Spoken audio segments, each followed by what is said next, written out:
Hello everyone, today in this video we will fight against the utmost character of our world around us, and this time we will discuss the case, one of the main sin of many intellectuals, I would say pseudo-intellectuals, that commit a sin of lying to many people and thanks to this misleading them for their entire lives. Such pseudo-intellectuals like Noam Chomsky, who was born and lived, and he's still living, this awful guy, 95 years old liar, and he's using his position of the uh, humanities scholar, linguist, and his authority as a professor to promote stupid leftist idea like anti-capitalist, alter-globalist, and simply pure socialist ideas. And we have to remember that he was one of the not so numerous Western intellectuals who wanted to deny the existence and uh, undermine the size and the meaning of genocide committed by Khmer Rouge, so Red Khmers in Cambodia, Pol Pot regime. He was even in 1980s still trying to defend this regime and undermine the importance and reports about importance and the size of this genocide, fields of death and so on. He was always defending leftist regimes and is still defending. And I really hate such pseudo intellectuals for this, what they are doing, because Mr. Chomsky is one of the most dangerous, because unfortunately he is quite well educated and quite intelligent, and discussing arguments with him it's difficult because he's good in sophistic approach in the discussion. But why I really dislike these people and their approach, because they all of their lives, very long lives, very often they were living in very prosperous capitalistic and pretty much non-socialistic countries, or like European intellectuals, especially French, in the Cold War period. They were living in a country which was actually capitalistic with some socialistic welfare state tendencies only, but economy was functioning really well when prosperity of daily life was very very high. So they were simply developing and analyzing strange stupid leftist ideas like Mr. Jean-Paul Sartre, who was a teacher and intellectual guru to Mr. Pol Pot. And we are now coming back to Cambodia, connecting dots. Mr. Chomsky was denying or undermining the significance and size, reports about the significance and size of Cambodian genocides.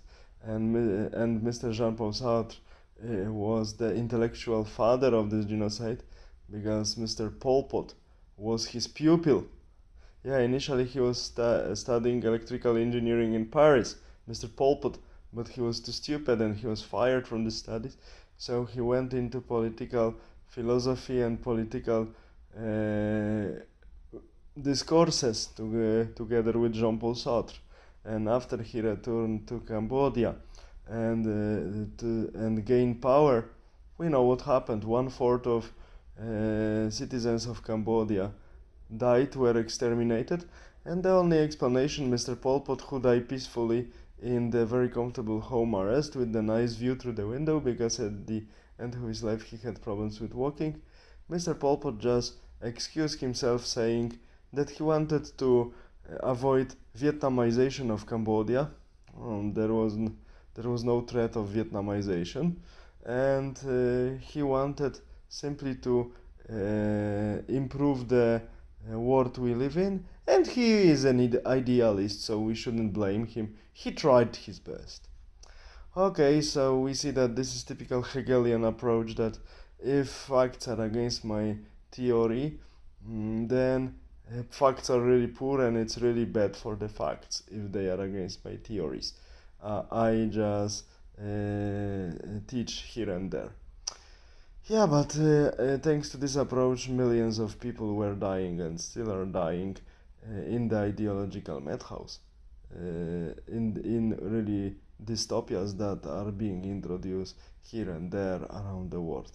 So we see that leftist pseudo-intellectuals like Mr. Chomsky still living this awful guy, still this his face and his talks are haunting the internet. He's misleading many young and middle-aged people who have some problems with his stupid ideas, and really he is living in United States using the all facilities, all good things that are in this country, but with his activity he really destroys this country. He hates this country, and he was educated, fed and raised by people and by conditions that were provided to him by this American society and American state, and he hates it and is destroying it.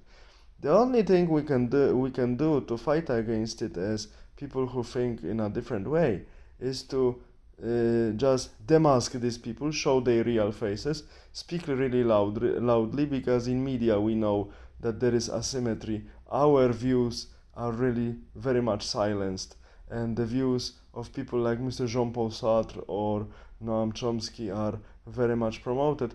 That's why we need to speak loudly and speak all the time, show real faces of these people, their hypocrisy, and the detrimental character of their actions, of their teachings, to give people choice, not to limit freedom of speech to anybody, but we should extend the spectrum of the discourse, give people choice, and give people understanding, better understanding who is who, and who is spreading teachings that are useful for all of us, and who is spreading teachings that are detrimental to all of us. That's why we need to be loud, well organized, and always ready to have a discourse, to fight for the reality and for our